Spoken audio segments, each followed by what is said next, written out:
Hello guys, welcome to my AndWin Tech channel. Today I am going to show you in this video how to boost or increase your Chrome browser volume on your Windows 11. So before going to start the video, if you are not subscribed to my channel, please subscribe. So let's start the video. Guys, if you want to boost or increase your browser volume on your Windows 11 or Windows 10, then I will show you how to do this. First of all, you need to open your browser, Google Chrome. Here you need to open this website. I will provide this website in my video description link. You can just copy paste from there. After that, you will find this extension in the Google Chrome web store. Just you need to do is just click on add to Chrome.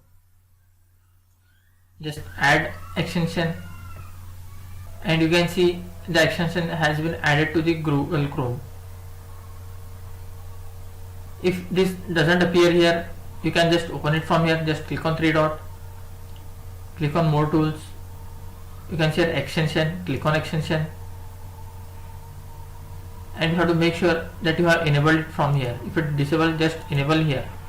After adding this extension, you can increase your Chrome browser volume. Thanks for watching. Hope if you like this video, please like, share, and don't forget to subscribe.